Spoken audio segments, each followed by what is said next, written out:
할렐루야. 축복합니다. 자기 중심에서 보지 않기라는 주제로 함께 말씀을 좀 나누기를 원합니다. 우리는 흔히 예수 믿고 복 받으십시오라는 그런 얘기를 듣기도 합니다. 제가 어릴 때는 그런 얘기 자주 들었습니다. 요즘도 그런 얘기 하더라고요. 예수 믿고 복 받으시길 바랍니다. 네, 그럼 다 아멘 해야죠. 이 복이라는 단어는 참 좋은 단어 아닙니까?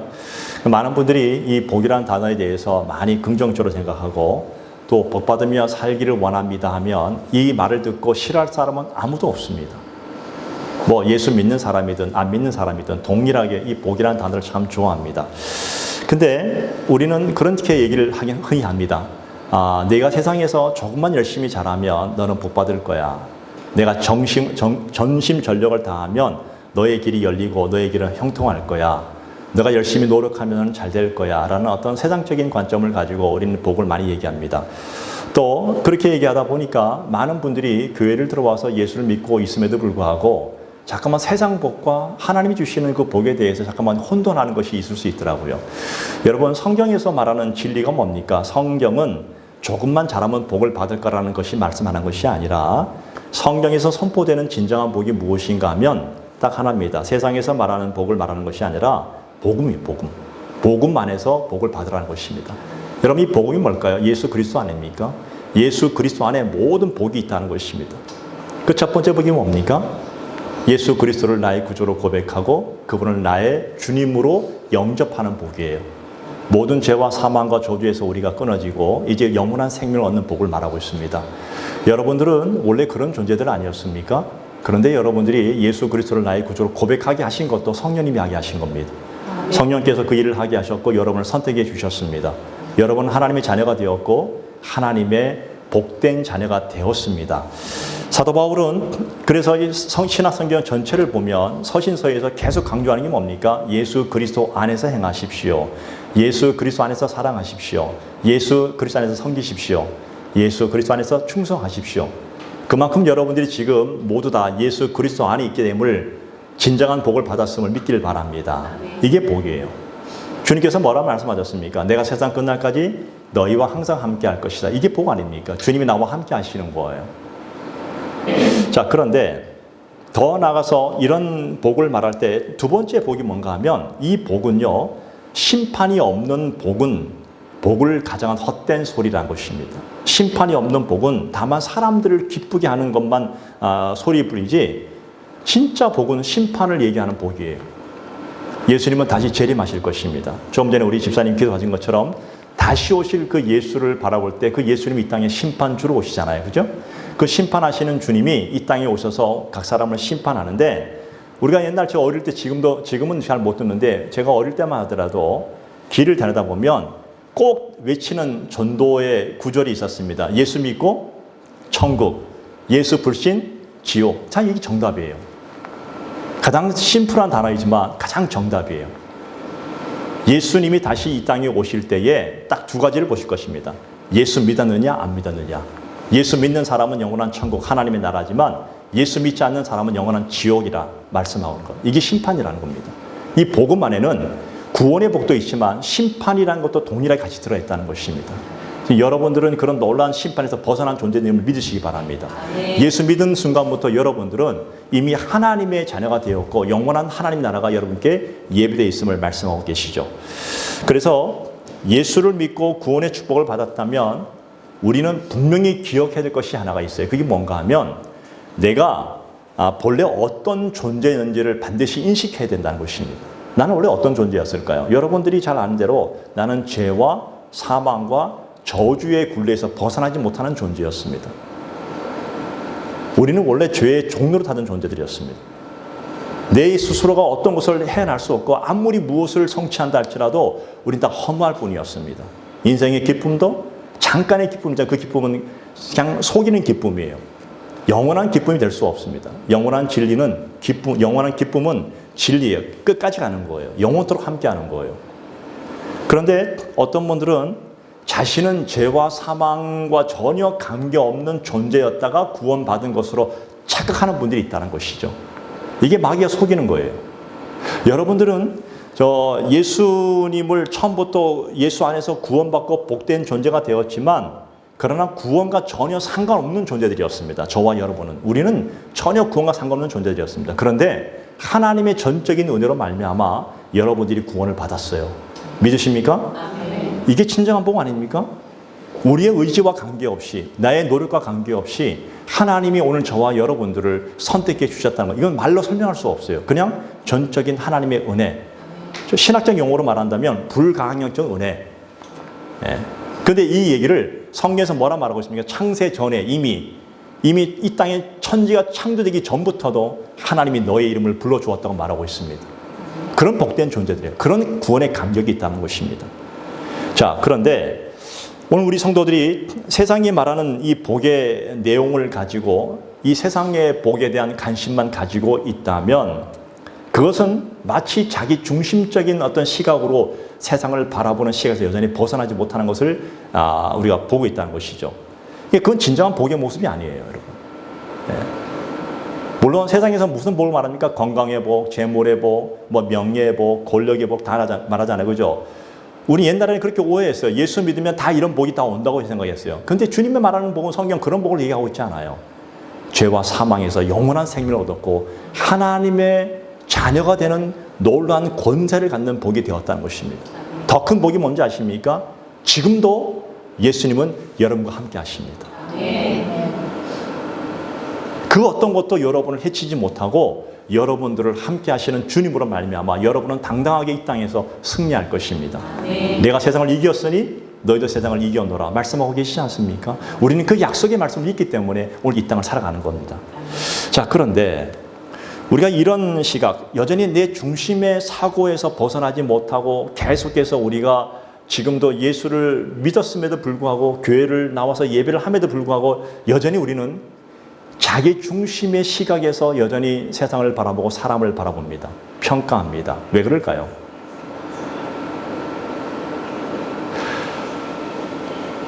아담이 범죄하고 난 이후에 그 후손으로 태어난 모든 사람들은 죄의 굴레에서 벗어나지 못할 뿐 아니라 그때부터 이미 모든 것이 자기 중심에서 바라볼 수밖에 없는 그런 인생이 될 수밖에 없었다는 것이죠. 그러니까 다시 말하면 자기 중심에 놓여 있는 사람이기 때문에 어떤 일이 벌어지냐면 하나님도 자기 중심에서 평가하고 하나님을 바라봐요. 그렇기 때문에 신앙생활 하면서 자꾸 우리가 왜 혼돈합니까? 아니 예수님이 열심히 교회 나와서 신앙생활하고 열심히 하나님께 예배하는데도 불구하고 내 인생이 힘들어. 그럼 하나님이 안 계신가 봐. 이렇게 오해하잖아요. 왜 그럴까요? 내 중심에서 하나님을 바라보니까 내가 원하는 수준만큼만의 하나님을 보게 되는 거예요.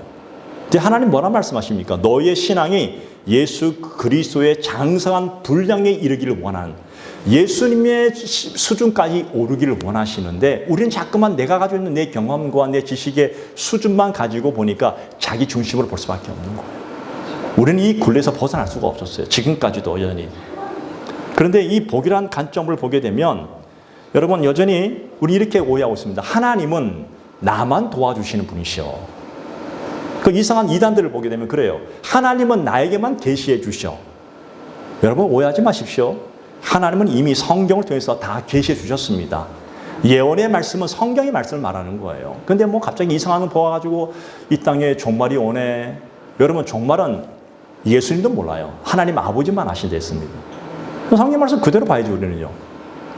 이상한 환상을 보고 나면 뭐 이상한 것이 보이니까 나에게만 보여주는 것이네. 오해하지 마시기 바랍니다. 하나님은 그런 것보다 하나님의 말씀에 철저히 순종하고 그 말씀을 믿고 나아가기를 원하시는 분이십니다. 아멘. 믿으십니까? 아멘. 오늘 본문에 보게 되면 이러한 자기 중심적인 사고로 바라보는 한 사람이 나타납니다. 그 사람이 바로 시므이라는 사람이에요. 자, 이 시므이라는 사람을 보게 되면 자, 본문 5절을 제가 다시 읽어보겠습니다. 자, 다윗 왕이 바울임에 이름에 거기서 사울의 친족 한 사람이 나오니 게라의 아들이요 이름은 시므이라. 그가 나오면서 계속하여 저주하고 이렇게 말하고 있습니다. 자, 이 짧은 이 한 구절의 말씀에 배경이 있어요. 이 배경이 어떤 배경일까요? 지금 다윗이 왕이 되고 난 이후에 다윗의 아들들이 많이 있었습니다. 그 중에서 셋째 아들 압살롬을 굉장히 사랑했어요. 제일 사랑했어요. 뭐 다 똑같이 사랑하지만 또 유난히 사랑하는 아들이 있었나 봐요. 근데 그 아들이 반역을 일으켰어요. 그래서 아버지를 죽이고 자기가 왕이 되겠다는, 그래서 백성의 마음을 훔쳐버렸어요. 지금 갑작스러운 그 믿었던 아들에게 이 쿠데타가 일으켜지니까 지금 다윗이 허겁지겁 지금 도망가는 중에 있었어요. 지금 정신이 없어요. 그 다윗의 마음은 굉장히 비참했을 것입니다. 왜냐하면 가장 믿었고 가장 사랑했던 아들에게 배신을 당하고 그 아들이 쿠데타를 일으켜서 자기를 죽이겠다고 쫓아오는 그 과정 속에서 그 아버지의 마음을 얼마나 비참했을까요? 그렇지 않아요, 여러분? 얼마나 고통스러웠을까요? 사실은 여러분 생각해 보십시오. 세상에서 가장 큰 상처가 뭔지 아십니까? 가족에게 당하는 상처가 가장 큰 상처예요. 잊지 못해요. 우리는 살아가면서 말 한마디가 얼마나 중요한지 몰라요.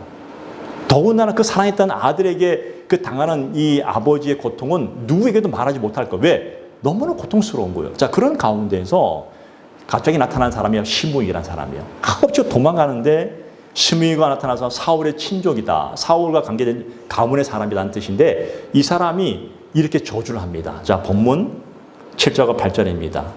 제가 읽겠습니다. 피를 흘린 자여, 이 사악한 자여, 가거라, 가거라.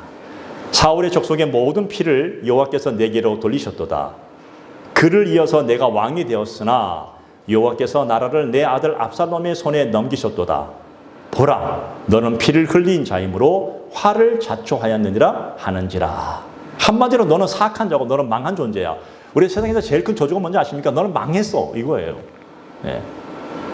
근데 이 의미가 뭐예요? 다윗이 사울 왕위를 빼앗아 가지고 왕이 됨으로 말미암아 하나님께서 너의 아들 압살롬을 통해서 너의 왕위를 지금 빼앗기게 된 거 아니냐, 빼앗은 건 아니냐.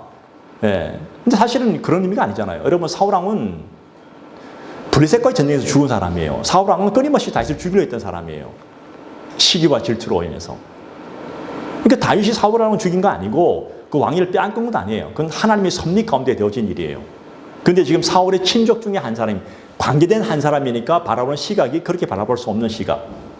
다시 말하면 이 시므이가 바라보는 그 관점은 사울의 왕위를 빼앗은 다윗을 하나님이 벌 주시기 위해서 그 아들 압살롬으로 인해서 반역하게 하고 지금 너는 도망자의 신자가 되지 않았느냐, 너는 망했다라고 지금 저주하는 거예요. 철저하게 시므이의 관점입니다. 네. 그리고 지금 어떻게 보면 이 다윗에게 나타난 이 상황을 보면, 환경을 보게 되면 이 사울의 가문의 한 사람 중에 한 사람이었던 시므이가 보게 될 때도 꼭 그렇게 보여지는 거예요. 사실은요. 눈에 보이는 것이. 여러분, 이런 거 아닙니까? 가령 어떤 사람이 나를 힘들게 하는 사람이 있어요. 나를 힘들게 하고 나를 고통스럽게 하는 사람이 어느 날 갑자기 그 사람에게 큰 곤란한 일을 당했다면 우리는 어떤 마음이 듭니까? 아, 나를 힘들게 한 대가를 치르는구나. 이렇게 오해하고 있지 않습니까, 여러분? 세상은 인과응보야. 그렇지 않아요? 우리 그런 마음을 갖게 되잖아요. 결국 시므이가 오늘 이 다윗 왕을 저주하는 것은 하나님이 하시는 그 일을 보기보다는 철저하게 자기 관점, 자기 중심적 사고의 방식에서 지금 다윗을 보니까 그 나타나는 현상만 바라보면서 그렇게 저주할 수밖에 없는 상황이라는 것이죠. 여러분, 보편적으로 우리가 알고 있는 하나님은 자기 자녀를 도우시는 분이십니다. 맞습니까? 하나님은 자기 백성을 철저하게 보호하시고 인도하시는 분이십니다. 40년 동안 광야에 있던 그들을 먹이시고 입히시고 그리고 그늘을 주시고 불을 주시고 대적을 물리치시고 끝없이 하셨던 하나님을 우리는 잘 알고 있습니다. 맞는 말입니다. 그런데 중요한 것이 있습니다. 왜 하나님이 자기 자녀를 도와주시는 건가? 왜 하나님이 자기 백성을 도와주시는가? 오늘 우리에게 적용한다면 왜 하나님은 지금 21세기를 사는 내 자신을 도와주고 계시는가? 이 이유를 알아야 된다는 거예요. 그럼 무조건 도와주시는 하나님 아니에요. 즉 하나님이 자기 백성을 도우신다는 것은 우리가 그냥 이 땅에서 편안히 잘 먹고 잘 살게 하기 위함이다. 맞습니까? 틀립니까? 뭐예요? 정답 아닙니다, 여러분. 우리는 그동안 예수 그리스도를 믿게 되면 우리는 편안히 잘 먹고 잘 살면 그게 복이라고 생각하고 살아왔어요. 이건 세상의 복과 전혀 다를 바가 없어요. 그러면 우리가 굳이 예수 그리스도를 믿을 의미가 없어요.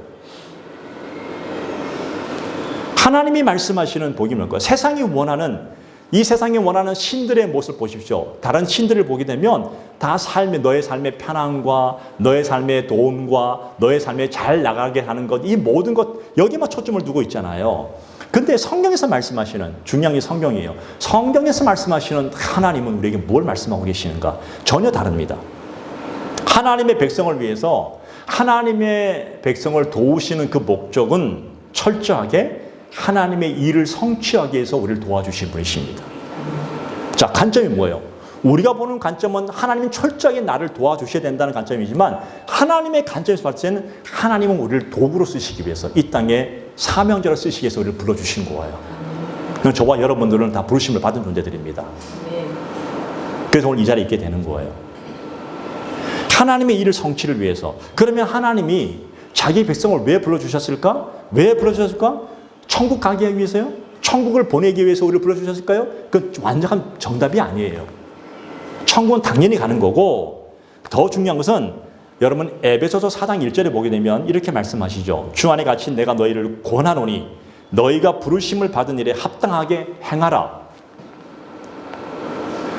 저와 여러분들을 오늘 예수 그리스도 이름으로 여러분 불러주셨습니다. 불러주셨는데 이 부르심은 그냥 불러놓고 그냥 구원받아라, 천국 가더라, 그게 끝이 아니에요. 이 땅에서 부르심에 대한 합당하게 행하는 사명이, 이게 사명이라는 거예요.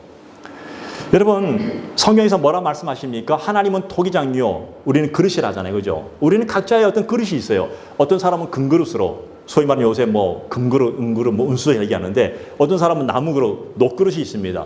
근데 만드는 사람의 그건 주관이에요. 우리가 뭐라 할 수 없어요. 근데 각 그릇마다 쓰임새가 있다는 거예요. 그냥 그릇을 만들어 놓고 폼으로 구경하기 위해서 만든 게 아니라 그릇에 합당하게 쓰기 위해서 그릇을 만드는 거예요. 우리를 왜 불러주셨을까요? 우리를 쓰시기 위해서, 이 땅에서. 그래서 뭐라 말씀하십니까? 너희가 부르심을 받은 일에 합당하게 행하라. 이게 사명이라는 단어입니다. 네. 그러니까 우리를 왜 부르셨을까요? 우리를 구원받은 후에 영원한 하나님의 나라에 가기 위한 천국 시민으로 삼아주신 것은 물론이고, 더 나아가서 이 땅에 사는 동안 부르심에 합당하게 행하게 하기 위해서 우리를 불러주셨습니다. 네. 이게 완벽한 정답입니다. 그래서 하나님께서 자기 백성을 다스리고 때로는 도와주시고 때로는 징계도 하세요. 징계하는 목적은 죽이시기 위해서 하는 것이 아니라 사랑하는 자녀이기 때문에 정신 차리라고, 돌아오라고 하는 거예요, 사실은요. 네. 그래서 돌아오게 하면 전적으로 하나님의 뜻을 이루기 위해서, 그 일을 위해서 우리를 그 길로 인도해 주시는 분이 바로 하나님이십니다. 그런데 여러분 사람들이 이상해요. 사람들은 하나님의 부르심을 자꾸만 자신의 어떤 세상적인 복으로만 연관지어 생각하기 때문에 이렇게 생각해요. 내가 잘 나가면 하나님 나와 함께 하시고 은혜 충만하다 그리고, 혹시 내 삶에 뭔가 안 좋은 일이 계속 생기면 어떤 일이 생겨요? 하나님이 안 계신가 봐. 원망스럽고 잠깐만 어떤 대가를 요구하잖아요. 그죠? 그 내가 혹시 잘못된 길을 걸어가고 있지 않은가? 혹시 나는 지금 엉뚱한 길을 가고 있지 않는가? 잠깐만 그런 이상한 생각이 들 때가 있어요. 여기 성경 뭐라 말합니까? 육의 생각은 뭐예요? 사망이라잖아요. 영의 생각은 생명과 평안이니라. 하나님은 우리가 이 땅에 육의 생활을 살아가고 있지만 우리의 모든 눈길은 하나님의 나라를 보기를 원하십니다. 평안과 생명이 넘치기를 원하십니다. 이 세상에 지금 이 21세기 사는 이 땅에 우울증 환자가 얼마나 많은지 몰라요. 이제 정신병이 종류가 다양하더라고요. 오히려 20년 전보다 지금 엄청난 사람들이 정신적으로 앓고 있는 병이 너무 많아요. 왜 그럴까요? 육신적으로는 사람들이 너무나 육적인 것을 추구해서 편하고 어떤 문명이 발달한 세를 살고 있지만 영이 점점 피폐해지고 있다는 겁니다. 영은 철저하게 하나님과 연관되어졌어요.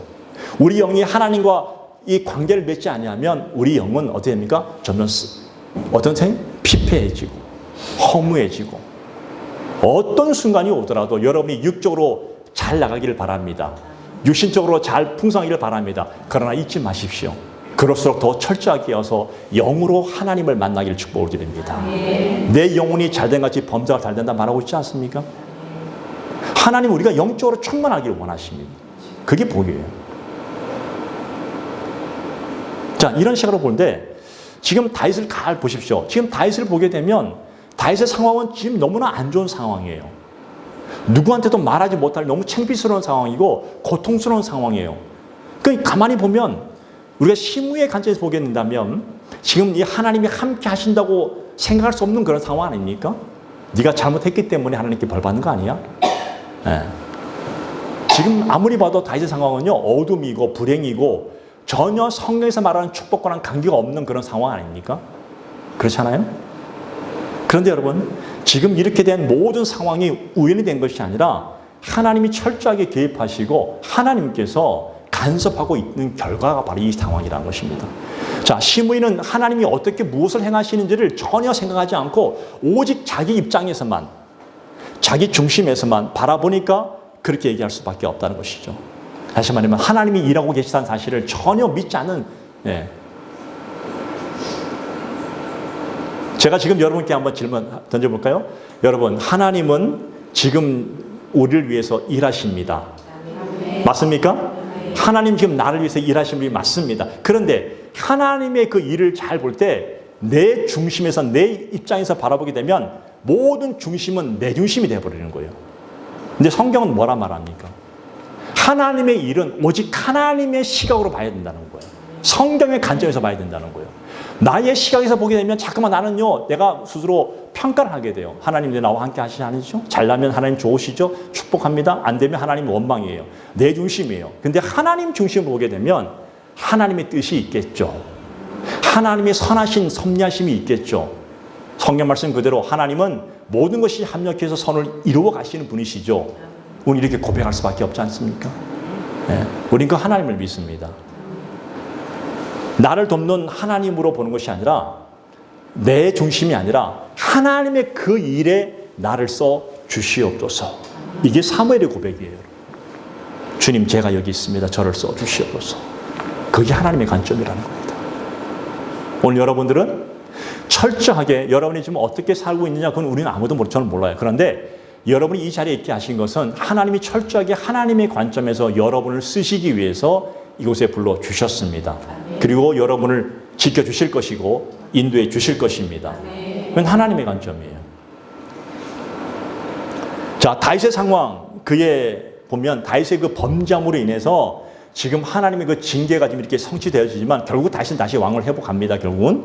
자, 사울과 아무런 상관없이 하나님의 말씀의 성취를 위해서 지금 모든 과정이 지금 되어지고 있다면, 자, 이 상황 속에서 다윗은 뭘 봐야 되냐면, 다윗은 자신이 얼마나 하나님께 범죄했는지를 보게 되고 내가 얼마나 연약한 존재를 보게 되더란 사실이죠.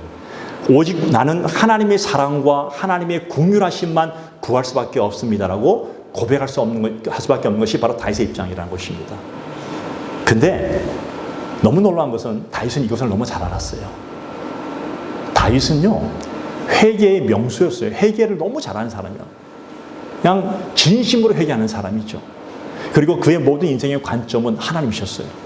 자, 그 다음 절에 보십시오. 다윗이 지금 도망치는 상황 속에서 있을 때, 자, 이런 상황 속에서 다윗과 함께 도망치는 신하들 입장에서 너무나 분통 터지는 거예요, 지금요. 아니, 지금 너무나 힘들고 어려운 관계 속에 갑자기 와서 누가 저주하니까 엎침대 덮침격으로 너무 나를 힘들게 하는 그 사람을, 시므이를 보면서 이 신하들이, 특히 그 아비새가 뭐라 말합니까? 저를 보내서 그 사람의 머리를 베게 해 주시옵소서. 이 아비새의 요청에 다윗이 이렇게 반응합니다. 자, 본문 10절과 11절 말씀 보게 되면 이렇게 말합니다. 수레의 아들들아, 내가 너희와 무슨 상관이 있느냐? 그가 저주하는 것은 여호와께서 그에게 다윗을 저주하라 하심이니 내가 어찌 그리하였느냐 할 자가 누구겠느냐 하고, 또 다윗이 아비새와 모든 신하들에게 이르되 내 몸에서 난 아들도 내 생명을 해하려 하거든 하물며 이 베냐민 사람이랴. 여호와께서 그에게 명령하신 것이니 그가 저주하게 버려두라. 너무나 참담하고 너무나 고통스러운 상황이지만 다윗은 지금 시므이가 자기를 저주하는 것은 자신의 어떤 개인의 문제, 1대1의 개인의 문제가 아니라 이것은 하나님이 그에게 하게 하신 거라는 얘기예요. 이게 하나님의 관점이라는 거예요. 만약에 저의 1대1의 관점을 본다면 저는 뭐 원통과 분통 터져서 아마 화가 이만치 쳐질 거예요. 그러면 당장 가서 죽이려 할 거예요. 근데 다윗은 그 순간조차도, 그 가장 절벽에 매달린 그 순간에서조차도 하나님이 하셨다고 보고 있는 거예요. 이 모든 것을 하나님이 하실 것입니다. 하나님이 오늘 시므이에게 명령하신 것이 아니냐?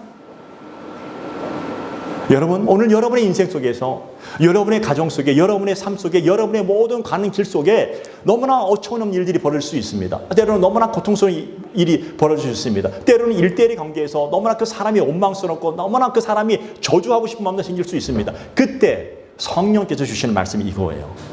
하나님이 하게 하실 거야. 하나님이 하시는 거예요, 모든 가정 속에. 우리는 그런 관점으로 바라보는 거예요. 오늘 다윗이 보여주는 것이 이게 바로 믿음 아닙니까? 늘 다윗은 그랬잖아요. 자신의 시각보다도 다윗은요, 늘 자기 살아온 모든 길을 볼 때 늘 하나님이 어떻게 바라보시냐가 중요한 관점이었습니다.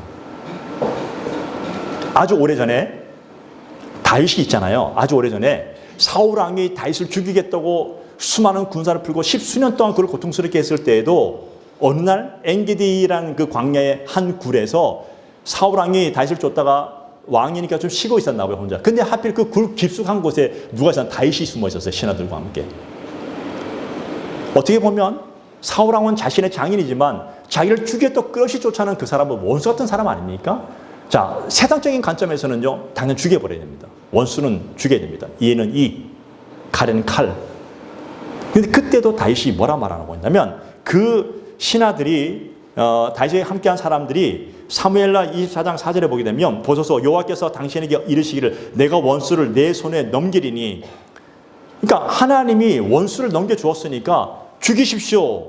죽여서 원수를 갚으십시오. 그 얘기를 하는 거예요. 그런데 정당한 거 아닙니까? 그런데 오늘 다윗이 어떻게 했는지 아십니까? 사울의 자고 있는 그 겉 옷자락만 살짝 뺐어요. 그 5절에 보게 되면 그리한 후에 이 사울의 옷자락을 뱀으로 말미암아 다윗의 마음이 찔렸대요. 그거 하나 뱀보다 찔렸대요. 왜 찔렸을까요? 그 이거 나와요. 16절에 보면 여호와의 기름 부음을 받은 내 주를 치는 것은 여호와께서 금하시는 것이라. 기름 부음 받은 종들을 환담하면 당신 저주받습니다. 이런 얘기를 어떤 분이 옛날에 했는데 그 전혀 아닌 얘기예요. 그 얘기가 아니라 다윗의 관점은 지금 철저하게 하나님이 내게 무엇을 말씀하셨냐가 중요한 거였어요. 그래서 너무 마음이 찔린 거예요, 지금요. 하나님의 관점에서 바라볼 때도 정말 그런 마음으로 살았던 다윗을 결국 사도행전은 뭐라 평가하고 있습니까? 내 마음에 합한 사람이다. 저는 여러분 모두가 하나님의 마음에 합한 자인 줄 믿습니다. 아멘 하신 분들은 더 크게 살기를 바랍니다. 축복합니다. 그런 거예요. 여러분 너무 이 어려운 거 아니에요. 아주 심플합니다. 여러분들이 이 세상을 살아가면서 이번 한 주도 살아갈 거예요. 살아갈 때 어떤 상황이 닥쳤을 때 내 관점으로 보면 원통하고 힘들고 어려울 수 있어요. 주눅 들어요. 그런데 아니에요. 그 순간에도 하나님의 관점으로 왜 하나님께서 지금 이 상황을 내게 보여주셨을까? 왜 이 상황을 내게 주셨을까? 이 순간에도 하나님의 말씀대로 살기를 원하는 믿음이 있다면 여러분들은 하나님과 마음이 합한 사람들입니다. 하나님께서 나를 도우시는 것은 철저하게 하나님의 일, 예수 그리스도를 통해서 그 일을 이루어 가기를 원하시는 분이십니다. 그런데 보십시오. 확실한 게 뭔가 하면 하나님은 자기 백성의 마음이 항상 예수 그리스도로 돌아오기를 원하고 계십니다. 하나님께서 예수님을 왜 세우시는지 아십니까? 예수 그리스도가 아니고서는 그 어떤 누구도 내게 올 자가 없다고 하였기 때문에. 내가 곧 길이요 진리요 생명이니 나로 말미암지 않고는 아버지께로 올 자가 없느니라. 하나님은 예수 그리스도를 모든 성경의 중심으로 두셨습니다. 신구약의 중심이 바로 예수님이십니다. 창세기부터 요한계시록까지 그 예수님이 어디나 안 계신 곳이 없습니다. 모든 성경은 예수 그리스도의 관점으로 풀어야 됩니다. 이게 정답이에요. 왜? 주인공이 예수님이시니까. 그런데 우리는 성경을 볼 때 어떻게 봅니까? 내 관점에서 보기를 원해요. 그러니까 한번 어긋나기 시작하는 거예요. 그러니까 성경도 보기 싫어지고 교회도 나오기 싫어지고 신앙생활도 하기 싫어. 저는 뭐라줘요? 여러분 모든 성경은 사설에 풀 것도 아니지만 모든 성경의 관점은 오직 예수 그리스도를 빼놓고는 말할 수가 없어요. 어디에나 계신 예수님이시고 그 예수님이 내 삶의 중심이시고 그 예수를 내가 왜 외칩니까? 왜 우리는 기도할 때 예수님의 이름으로 기도하고 왜 마칠 때 예수님의 이름으로 기도 마칩니까? 그 예수님의 이름이 아니고 하나님이 듣지 않으십니다. 성경 해석은 철저하게 나를 위한 해석이 돼서는 안 돼요. 예수 그리스도가 영광 받으시는 해석이 돼야 됩니다. 성경의 중심이 바로 예수 그리스도이기 때문에 그렇습니다. 그래서 하나님께서 오늘 말씀하시죠. 중요한 것은 너가 지금 하나님의 마음을 알고 있느냐, 너가 지금 예수 그리스도의 마음을 알고 있느냐, 이게 중요한 거 아닙니까, 여러분? 여러분, 우리가 보통 어릴 때는 몰라요. 어릴 때는 부모의 마음을 잘 몰라요. 어릴 때는요, 늘 자기 중심이에요. 사탕 하나 주면 사탕 절대 안 줘요, 달라면요. 예. 대가를 치러야지만 줘요. 아이들은 항상 이기적이에요. 내 중심에서 바라보기 때문에 그래요. 근데 장성한 분량에 대해서는 이제 곧 우리 결혼할 우리 집사님 우리 둘째 딸하고 사이도 왔지만 저도 결혼에 대한 의미가 뭔지 아십니까? 이게 성숙하다, 다시 말해 성장했다는 거 아닙니까? 예. 성장하면 어떤 일이 벌어지냐면 성장하면 그때부터는요 내 관점이 아니라 부모의 관점에서 보게 돼요. 아, 우리 부모님은 어떻게 생각하실까? 상대방을 먼저 헤아리게 된다는 겁니다. 우리 신앙도 마찬가지예요. 신앙도 어릴 신앙은요, 가태하는 신앙들은 잘 모르니까, 그냥 내 관점에서 바라보니까 이게 신앙이 오르락내락하고 막 왔다 갔다 하지만 성숙해지기 시작하면 그때부터는 예수님의 마음을 좀 헤아리게 돼요. 하나님 아버지 마음을 헤아리게 돼요. 그 성경에 나타난 하나님 아버지의 마음을 아는 순간부터 그때부터 좀 더 깊이 있는 신앙으로 성장하게 된다는 것입니다. 예.